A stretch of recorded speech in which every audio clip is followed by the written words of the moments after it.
Hello दोस्तों। तो आप लोग कैसे हैं? आई होप आप लोग अच्छे और मस्त होंगे।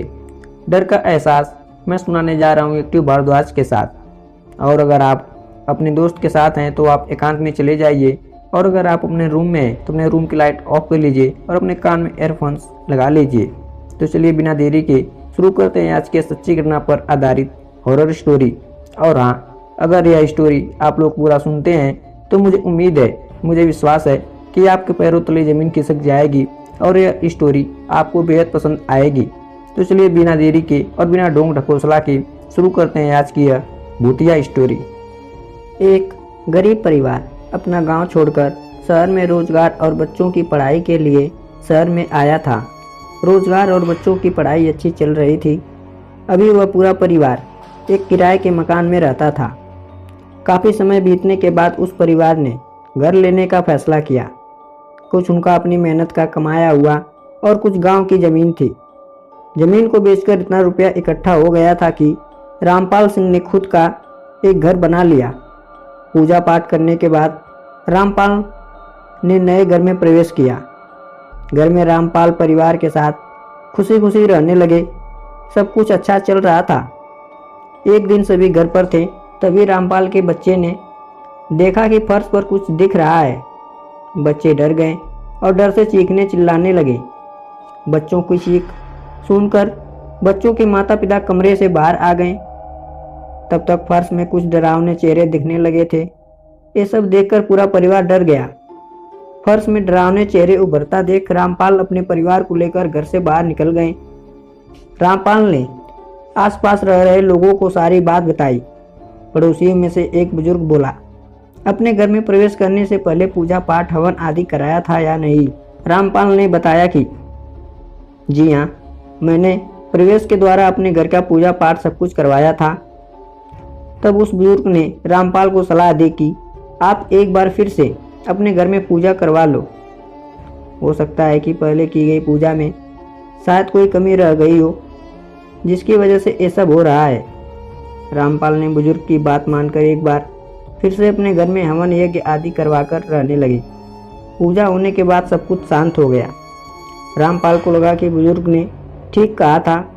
पहली पूजा में शायद कुछ कमी रह गई थी, जिसके कारण ये सब हो रहा था।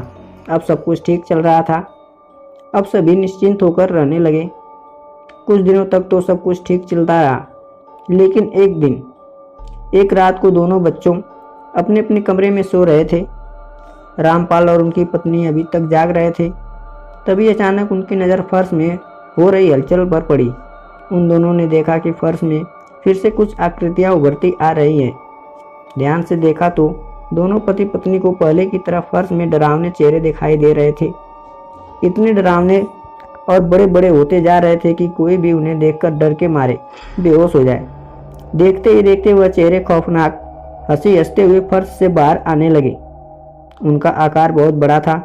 उनकी लाल लाल आंखें, उभरते बाल और बड़े बड़े नाखून थे, जिनको देखकर रामपाल और उनकी पत्नी का डर से बुरा हाल हो गया। वह दोनों बच्चों को जल्दी जल्दी हड़बड़ाहट में जगाते हुए चीखते चिल्लाते घर के बाहर निकल गए। लेकिन वो डरावने चेहरे उनका घर के बाहर भी पीछा करने लगे। वो चारों भागते भागते एक मंदिर के पास जाकर रुक गए। रामपाल ने सोचा शायद मंदिर में ये डरावने चेहरे प्रवेश नहीं करेंगे। सोचकर रामपाल अपनी पत्नी और बच्चों के साथ मंदिर के अंदर चले गए। रात भर रामपाल, उनकी पत्नी और बच्चे मंदिर में ही रहे, लेकिन वह रात भर डर के मारे सो नहीं पाए। उनके दिमाग में वही डरावने चेहरे का खौफ था। जैसे तैसे वह भयानक रात गुजर गई और सुबह हुई। सुबह मंदिर के पंडित जी ने मंदिर में आए तो उन्होंने रामपाल से पूछा, आप यहाँ क्या कर रहे हैं और इतने डरे हुए क्यों हैं? क्या बात है? रामपाल ने रात की सारी घटना पंडित जी को बताई। पंडित जी ने कहा, तुम चिंता मत करो, मैं अपने गुरु जी को अभी बुलाकर लाता हूँ, तब तक तुम यहीं रहना। जब गुरु जी आ जाए तो मंदिर से बाहर निकलना। रामपाल ने कहा, ठीक है पंडित जी, जैसा आप कह रहे हैं मैं वैसा ही करूँगा। थोड़ी देर बाद पंडित जी अपने गुरु जी को लेकर आ गए। पंडित जी ने गुरु जी को सारी बात बता दी। इसलिए गुरु जी ने रामपाल से कुछ नहीं पूछा, बस उस घर में चलने की बात कही। अब सब लोग उस घर के बाहर आ खड़े हो गए। गुरुजी घर के अंदर गए और 4 लोगों से फर्श खुदवाया। जैसे ही फर्श 3 से 4 फुट खोदा गया, गुरुजी बाहर रामपाल के पास भागकर गए और कहा, तुम यहाँ कब से रह रहे हो? रामपाल ने कहा, करीबन 9 से 10 महीने ही हुए होंगे। क्यों गुरुजी, आप ऐसा क्यों पूछ रहे हैं? तब गुरुजी ने बताया कि जहाँ तुम्हारा घर बना है उसके नीचे कब्रिस्तान है। तभी वह डरावनी शक्लें आपको दिख रही हैं। इस पर रामपाल ने कहा, तो अब हम क्या करें गुरुजी? तब गुरुजी ने कहा, यह तो उन प्रेतों से पूछने पर ही पता चलेगा कि वो क्या चाहते हैं। गुरुजी ने काफ़ी सिद्धियां प्राप्त की थी, इसलिए उन्हें भूत प्रेतों से बात करना भी अच्छे से आता था और उन्हें सबक सिखाना भी। अब क्या था, गुरुजी ने रामपाल और उनके परिवार से कह दिया कि इतने सब कुछ ठीक ना हो जाए, आपको मंदिर में रहना होगा, क्योंकि अगर आप लोग घर में गए तो आप इस बार उन भूतों का निवाला बन सकते हैं। रामपाल ने कहा, ठीक है गुरुजी। दूसरे दिन गुरुजी उस घर में गए और अपनी सिद्धियों की शक्तियों से उन भूतों को बुलाया और उनसे पूछा, क्या चाहते हो तुम? उस भले परिवार को क्यों परेशान कर रखा है? उन लोगों ने बड़ी मेहनत से एक एक पैसा जोड़कर एक घर बनवाया है। गुरुजी के इतना कहते ही उनमें से एक पुरुष भूत गुस्से से बोला, हमारे घर में वो लोग हैं, हम उनके घर में नहीं हैं, समझे आप?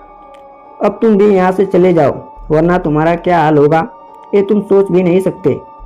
उस भूत ने इतना कहते ही गुरुजी से वहाँ से चले गए और मंदिर में जा रामपाल के पास पहुँच गए।